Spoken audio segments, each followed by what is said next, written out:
ஒரு சூப்பரான spot welding machine நீங்களே செஞ்சுக்க முடியும். வீடியோக்கு போகிறதுக்கு முன்னாடி 2 ரெக்வெஸ்ட் உங்களுக்கு.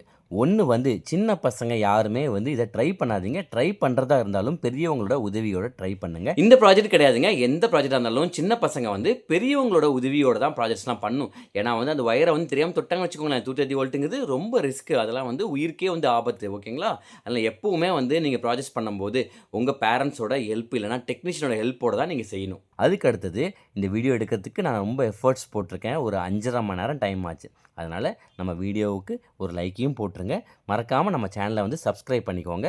வாங்க வீடியோக்குள்ளே போகலாம். மைக்ரோவேவ் அவனை வந்து நான் பழைய இரும்பு கடையில் மொத்தமாக வந்து ஒரு 400 ரூபாய்க்கு வாங்கினேன். அதுக்குள்ளே வந்து பார்த்திங்கன்னா இந்த மாதிரி ஒரு டிரான்ஸ்ஃபார்மர் இருக்கும். மைக்ரோவேவ் அவன் டிரான்ஸ்ஃபார்மர் அப்படின்னு சொல்லுவாங்க. இதை வந்து நான் என்ன பண்ணிட்டேன், தனியாக கழட்டிட்டு அந்த பழைய மற்ற பார்ட்ஸ் எல்லாமே அங்கேயே தான் தூக்கி போட்டு வந்துட்டேன். நமக்கு தேவை இந்த டிரான்ஸ்ஃபார்மர் மட்டும்தான். இதில் வந்து பார்த்திங்கன்னா ப்ரைமரி செகண்டரின்னு 2 இருக்கும். நமக்கு ப்ரைமரி விட்டுட்டு செகண்டரியை மட்டும் கட் பண்ணி எடுக்கணும். எப்படி கட் பண்ணோம் அப்படின்னு சொல்லிட்டு நான் உங்களுக்கு காமிக்கிறேன் பாருங்கள்.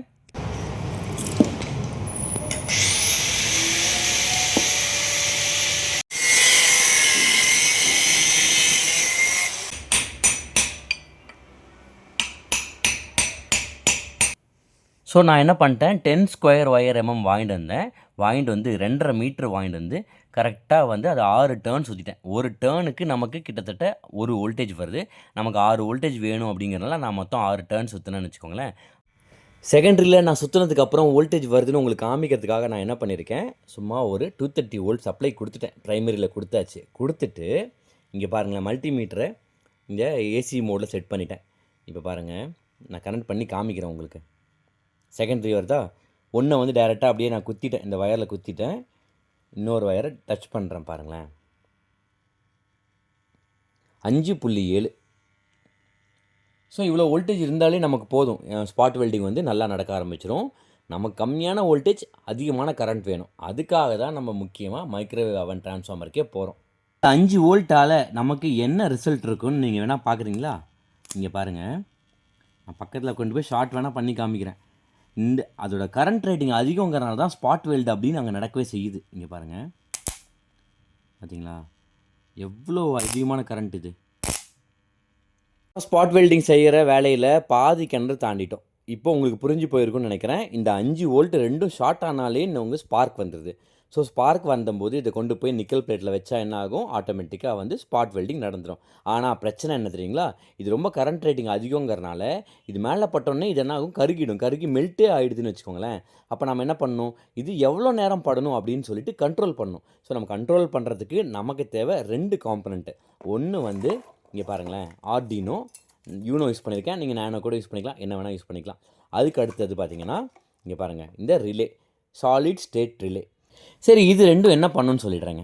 ஒன்றும் இல்லை, நம்ம ப்ரோக்ராம் பண்ணிடுவோம். என்ன ப்ரோக்ராம் பண்ண போகிறது தெரியுங்களா, இவ்வளோ நேரம் அதாவது 300 மில்லி செகண்டு தான் வந்து இந்த ரிலே ஆன் ஆகணும். இந்த ரிலே ஆன் ஆனால் டிரான்ஸ்ஃபார்மரும் 300 மில்லி செகண்ட் ஆன் ஆகும். அப்போ இந்த ஸ்பாட் வெல்டிங் இந்த மிஷினோட அவுட்புட்லேருந்து செகண்டரிலேருந்து அவுட்புட்டும் பார்த்தீங்கன்னா 300 மில்லி செகண்ட் தான் வரும். அப்போ இது மேலே படும்போது என்ன ஆகும்னா, ஜஸ்ட்டு ஸ்பாட் வந்துட்டு ஸ்டாப் ஆகிடும். அப்போ இது கருகி போகாது, மெல்ட்டும் ஆகாதுன்னு வச்சுக்கோங்களேன்.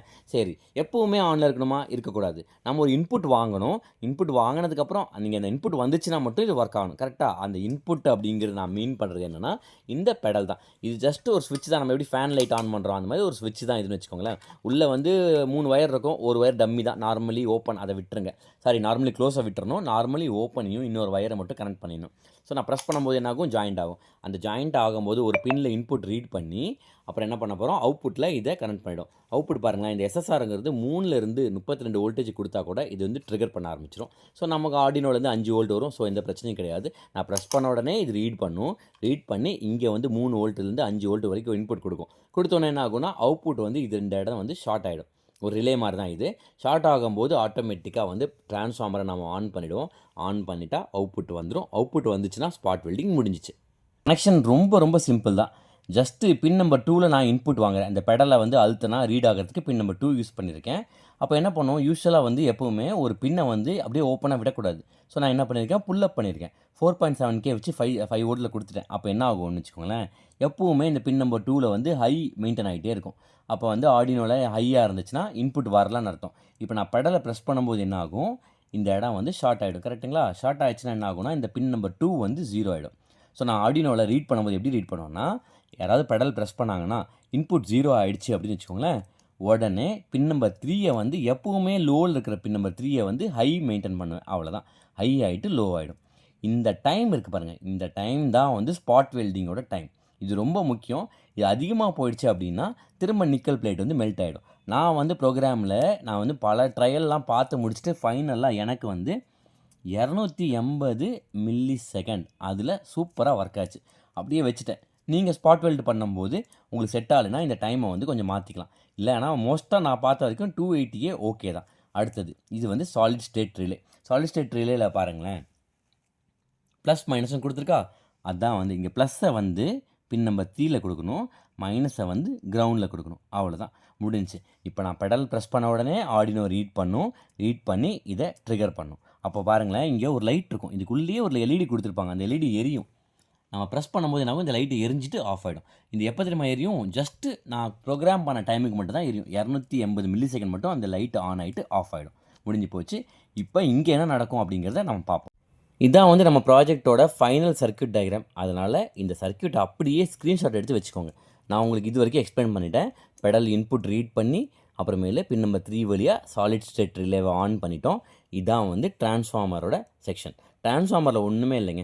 பிரைமரியில் 2 வயர் இருக்குமா, செகண்டரியில் 2 வயர் இருக்குமா. செகண்டரியில் 2 வயர் தான் வந்து நம்ம கொண்டு போயிட்டு ஸ்பாட் வெல்டிங் பண்ணுறதுக்கு யூஸ் பண்ண போகிறோம். ஸோ பிரைமரியில் தான் நம்ம சாலிட் ஸ்டேட் ரிலேவை கனெக்ட் பண்ண போகிறோம். இப்போ உங்கள் வீட்டில் வந்து ஃபேஸ் நியூட்ரல் 2 வயர் வருமா, ஃபேஸை கொண்டு போய் டிரான்ஸ்ஃபார்மரில் டேரெக்டாக ஃபேஸ் டெர்மினலில் கொடுத்துருங்க. ஓகே, அது டிரான்ஸ்ஃபார்மர்னால் உங்களுக்கு தெரியும், பொலாரிட்டி கிடையாது, இன்டர்சேஞ்ச் கூட பண்ணிக்கோங்க. ஸோ ஃபேஸை கொண்டு போய் ஃபேஸில் கொடுத்துரும். அதுக்கு அடுத்தது நியூட்ரலில் கொண்டு வந்து டேரெக்டாக கொடுத்தா என்ன ஆகும்னா டிரான்ஸ்ஃபார்மர் ஆன் ஆகிடும். ஆனால் நம்ம டேரெக்டாக கொடுக்க மாட்டோம். சாலிட் ஸ்டேட் ரிலேயில் ஒரு அவுட்புட் டெர்மினலில் ஒரு டெர்மினல்லையும் இன்னொரு டெர்மினலில் கொண்டு வந்து டிரான்ஸ்ஃபார்மரில் கொடுத்துரும். இங்கே பாருங்கள், இந்த மாதிரி இருக்கும் 2 சாலிட் ஸ்டேட் ரிலேயில் இந்த மாதிரி 2 டெர்மினல் இருக்கும். ஸோ அதை பார்த்துக்கோங்க. ஸோ உங்களுக்கு அப்போ தான் வந்து ஒரு ஐடியா வருங்கிறதுக்காக நான் காமிச்சேன். இப்போ பாருங்கள், நியூட்ரலில் கொண்டு போயிட்டு சாலிட் ஸ்டேட் ரிலேயில் ஒரு டெர்மினலில் கொடுத்துருங்க. அப்புறமேலு டிரான்ஸ்ஃபார்மரோட நியூட்ரலில் கொண்டு போயிட்டு சாலிட் ஸ்டேட் ரிலேயோட இன்னொரு டெர்மினலில் கொடுத்துருங்க. அவ்வளோதான், முடிஞ்சிச்சு கனெக்ஷனு. ஸோ ஃபேஸ் நியூட்ரல் கொடுத்ததுக்கு அப்புறமேலே இப்போ நான் ப்ரெஸ் பண்ணால் என்ன ஆகும்னா, இங்கே வந்து நமக்கு 6 வோல்ட் அவுட்புட் வந்து வரும். அது வந்து எவ்வளோ நேரம் வரும் அப்படிங்கிறத நம்ம ப்ரோக்ராம் பண்ணிக்கிறோம். சரி, ஸ்பாட் வெல்டிங் பண்ணும்போது இந்த மாதிரி ஒயர் நம்ம பண்ண முடியாது, கரெக்டுங்களா? அதுக்கு தான் நான் என்ன பண்ணிட்டேன், வீட்டில் நம்ம எர்த் கம்பின்னு சொல்லுவாங்களே, அந்த கம்பியை இந்த மாதிரி கூர்மையாக ரெடி பண்ணிவிட்டு இங்கே பாருங்கள், அப்படியே ஜஸ்ட் குத்திடுவேன். அவ்வளோ 2 வயரில் குத்திட்டு எதிர்பக்கம் ஷார்ப்பாக இருக்குது பாருங்கள். இதை தான் வந்து நான் வந்து ஸ்பாட் வெல்டிங்க்கு யூஸ் பண்ண போகிறேன். ரொம்ப சிம்பிள் தான். நீங்கள் கடைக்கு போனீங்கன்னா இது வந்து நான் மொத்தம் ஒரு 10 ருபீஸ்க்கு வாங்கினேன்னு வச்சுக்கோங்களேன். இதை அவ்வளோதாங்க. நான் செகண்டரியில் இந்த காப்பர் கம்பியை அப்படியே குத்திட்டேன். இப்போ இன்னொரு எண்டில் நம்ம ஸ்பாட் வெல்டிங் பண்ணிடுவோம். இப்போ வந்து நான் உங்கள்கிட்ட 10 ஸ்கொயர் எம்எம் சொன்னேன் பார்த்தீங்களா, உங்களுக்கு நான் வீடியோ எடுக்கிறதுக்கு முன்னாடி நான் வந்து 6 ஸ்கொயர் எம்எம்மில் போட்டு ட்ரை பண்ணி வந்து பார்த்திங்கன்னா ஜஸ்ட்டு ஸ்பார்க் மட்டும் வந்துச்சு, வெல்டே ஆகலை, ஃபெயிலியர் ஆகிடுச்சு. அப்புறம் நான் சக்ஸஸ் பண்ணதுக்கப்புறம் தான் உங்களுக்கு இந்த வீடியோவை போடுறேன். ஸோ 6 ஸ்கொயர் எம்எம் போடக்கூடாது, 10 ஸ்கொயர் தான் கரெக்டாக இருக்குது அப்படிங்கிறதுனால நான் டேரெக்டாகவே 10 ஸ்கொயர் எம்எம் போடுங்கன்னு உங்கள்கிட்ட சொல்லிட்டேன். ஃபஸ்ட்டு நான் பேட்டரியோட ஸ்பேஸ் எல்லாம் கனெக்ட் பண்ணிவிட்டு ஒரு பேட்டரி பேக் ரெடி பண்ணி உங்களுக்கு காமிக்கிறேன். ஃபஸ்ட்டு நான் நிக்கல் ஸ்ட்ரிப்பை வந்து கட் பண்ணி வச்சுக்கிறேன். கத்திரிக்கோலில் வெட்டினாலே போதும், ஏன்னா தின்னாக தான் இருக்கும். நமக்கு வேணுங்கிற அளவு வந்து வெட்டிட்டேன். இப்போ நான் வந்து நிக்கல் ஸ்ட்ரிப்பை வந்து அந்த இடத்துல வச்சுட்டேன், கரெக்டாக ப்ளேஸ் பண்ணிவிட்டு இப்போ நான் ஸ்பாட் வெல்டிங் பண்ண போகிறேன். காப்பர் ப்ரோபை வந்து அப்படியே அழகாக வச்சு பெடல் ப்ரெஸ் பண்ண உடனே வெல்டிங் வந்து ஆக ஆரம்பிச்சிச்சு. வெல்டிங் வந்து ரொம்ப சூப்பராக ஆகுதுங்க. எப்படி வெல்டாக இருக்குன்னு நீங்கள் க்ளோஸ்அப்லேயே பார்க்கலாம். ஸ்பாட் வெல்டிங் பாருங்களேன், ரொம்ப சூப்பராக இருக்குது. அந்த நிக்கல் ஸ்ட்ரிப்பு டேமேஜும் பண்ணல, கரெக்டாக ஸ்பாட் அடித்து வெல்டிங் ஆகிடுச்சின்னு வச்சுக்கோங்களேன். ரிமூவ் பண்ண கூட கஷ்டமாக தான் இருக்குது. ரிமூவ் பண்ண போகிறேன். ரிமூவ் பண்ணால் தான் நமக்கு தெரியும் எவ்வளோ ஸ்ட்ராங்காக இருக்குன்னு தெரியணுங்கிறதுக்காக நான் என்ன பண்ணுறேன், ஒரே ஒரு வெல்டு மட்டும் அடிச்சிருக்கேன். இப்போ நான் ரிமூவ் பண்ணி பார்க்குறேன். இங்கே பாருங்களேன், சுத்தமாக நான் கத்தியில் அவ்வளோ ஃபோர்ஸ் போட்டு கூட நான் நினைக்கிறேன் அது பாருங்கள், கத்தி தான் உடஞ்சி போச்சு. அவ்வளோ நல்லா வந்து ஸ்பாட் வெல்ட் ஆகிடுச்சு. சரி, இப்போ வோல்டேஜெல்லாம் கரெக்டாக வருதான்னு பார்த்துப்போம். ஏன்னா ஸ்பாட் வெல்ட்லாம் பண்ணி முடிச்சாச்சு. இப்போ வோல்டேஜ் வந்து எவ்வளோ வருது அப்படின்னு சொல்லி பார்க்குறேன். கரெக்டாக வந்து 12.03 வோல்டேஜ் வந்துருச்சு நமக்கு. இந்த ஸ்பாட் வெல்டிங் மிஷினை நான் ரொம்ப நாள் பண்ணணும்னு நினச்சிட்டே இருந்தேங்க. ஆனால் வந்து டைமே இல்லாமல் பண்ணாமல் இருந்தேன். ஆனால் வந்து நிறைய பேர் நான் போட்ட ஷார்ட்ஸ்க்கு நிறைய பேர் வந்து இதை வந்து ஃபுல் வீடியோ போடுங்கன்னு சொன்னால் அதை உங்களுக்காகவே வந்து நான் வந்து நிறைய டைம் ஸ்பெண்ட் பண்ணி இதை ரெடி பண்ணிட்டேன். ஃபஸ்ட்டு நான் 6 ஸ்கொயர் எம்எம் போட்டு ஃபெயிலியர் ஆச்சு பார்த்தீங்களா. அப்போ வந்து நான் ஐடிஐ படிக்கும்போது எங்கள் சார் சொல்லிக் கொடுத்த ஒரு சின்ன பாடம் தான் வந்து எனக்கு ரொம்ப யூஸ்ஃபுல்லாக இருந்துச்சு. என்ன தெரியுங்களா? இப்போ வந்து இது ஹீட் ஆச்சு. நான் 6 ஸ்கொயர் போடும்போது ஸ்பாட் வெல்டு ஒழுங்காக ஆகல. இந்த ஒயர் ஹீட் ஆச்சு. அப்பதான் அவர் சொன்னது ஞாபகம் வந்துச்சு. எப்பவுமே ஒரு ஒயர்ல ஹீட் ஆகுது அப்படின்னாலே, அந்த ஒயருக்கு வந்து அதுக்கு உண்டான கேப்பபிலிட்டி இல்லன்னு அர்த்தம். அப்ப நமக்கு இது ப்ராப்பரான கரண்ட்ட டெலிவரி பண்ணாதுன்னு அவர் சொன்னாரு. அதனால தான் சரி நம்ம ஏன் கொஞ்சம் ஹையர் எண்டுக்கு போய் பார்ப்போம்ன்னு சொல்லிட்டு தான் நான் 10 ஸ்கொயர் போட்டேன். ப்ராஜெக்ட் வந்து சக்சஸ் ஆயிடுச்சு. நன்றி நண்பர்களே. இதே மாரி மேலும் பல இன்ட்ரஸ்டிங்கான, யூஸ்ஃபுல்லான வீடியோஸ்ல உங்கள சந்திக்கும் வரை உங்களிடமிருந்து விடைபெறுவது உங்கள் விக்னேஷ். சுவாமியே சரணமையப்பா.